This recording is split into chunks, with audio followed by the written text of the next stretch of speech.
tentang berapa persen kita berikan kepada Tuhan yang menjadi milik Tuhan. Alkitab catat.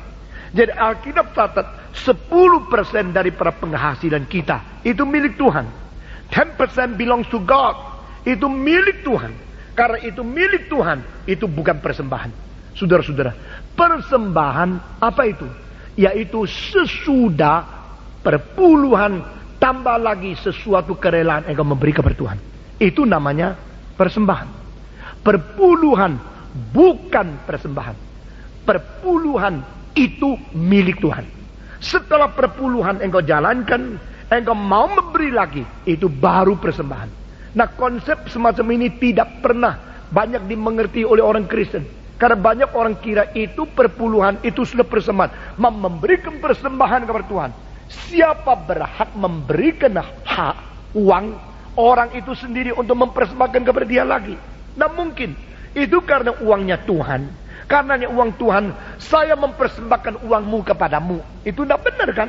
Jadi karena itu milik Tuhan, maka itu tidak dihitung akan persembahan.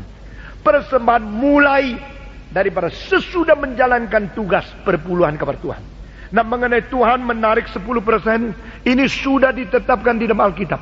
Dan karena segala sesuatu datang daripada Dia, kita memberikan perpuluhan bukan untuk memancing 90% yang akan datang. Kalau saya memberikan 1 juta supaya Tuhan kasih saya 9 juta, saya memberikan 10 juta supaya mendapatkan 100 juta, itu berarti mempermainkan Allah. Dan itu bermain, sudah jatuh di dalam teologi daripada kesuksesan. Nah, saudara-saudara, banyak pendeta yang mengajar secara tidak menurut prinsip Alkitab. Beri sesuatu, nanti Tuhan kasih 10 kali. Itu adalah ajaran yang salah. Tapi ajaran Alkitab adalah yang sudah diberikan oleh Tuhan, engkau beri perpuluhan kepada Dia. Nah, saudara-saudara, sekarang saya memberikan sedikit gambaran tentang hal ini. Nah, saudara-saudara, perpuluhan ini mempunyai prinsip yang begitu ketat di dalam Alkitab. Di dalam orang-orang Israel, 12 suku. 12 suku, setiap suku memberikan perpuluhan.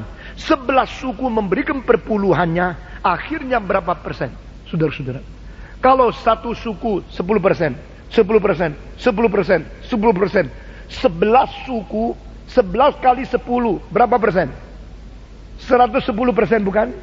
110% itu dikasih kepada siapa? Kepada suku Lewi.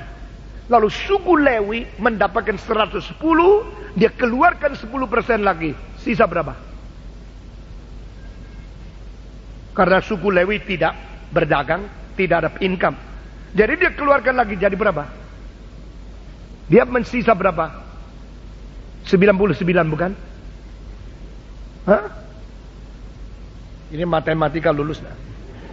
110 kurang 10% sisa berapa? 99 bukan? Lalu suku-suku yang memberikan 10% sisa berapa? Sisa 90 bukan? 100 potong 10% sisa 10 bukan? Sisa 90. Lewi sisa 99. Jadi orang Lewi ada kemungkinan lebih kaya sedikit dari orang biasa. Ini Alkitab. Itu sebab jadi pendeta tidak usah terlalu miskin. Mestinya. Ini Alkitab. Saudara, ini sudah puluhan tahun jadi Kristen tidak pernah belajar baik-baik. Ini sekarang dididik ya. Tapi orang sekarang bilang pendeta mesti miskin sekali baru pikul salib. Kalau tidak miskin tidak bisa dipakai Tuhan. Jadi biar pendeta miskin. Setelah miskin dikasihani. Lalu pendeta, aduh sudah terlalu miskin. Siapa yang kasihan dia? Siapa menjadi bos dia? Itu pendeta akhirnya menjadi budak-budak semua. Maka ada suruh pemberontakan di antara kalangan pendeta. Ini tidak pernah ditulis, ini original. Tidak pernah ditulis dalam buku. Ada semacam pendeta yang tidak mau diatur oleh majelis, maka dia dirikan gereja sendiri. Sudah dirikan gereja sendiri. Oh, Stephen Tong kalau begitu. Tidak.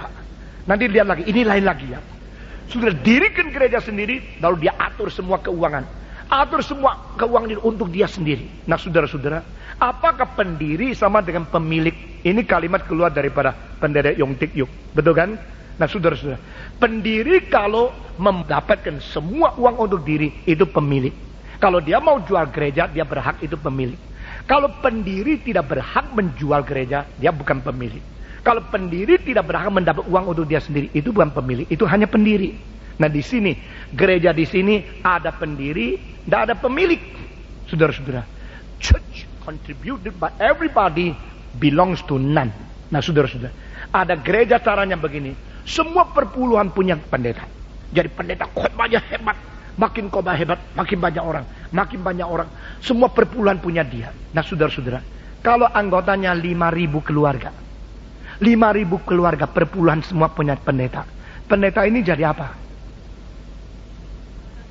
Konglomerat bukan? Itu namanya perampok rohani semua. Itu namanya perampok rohani. Di Indonesia ada pendeta begini. Banyak perampok rohani yang sedang menjadi pendeta. Saya melawan begitu banyak pendeta. Biar mereka bunuh saya. Saya tetap katakan.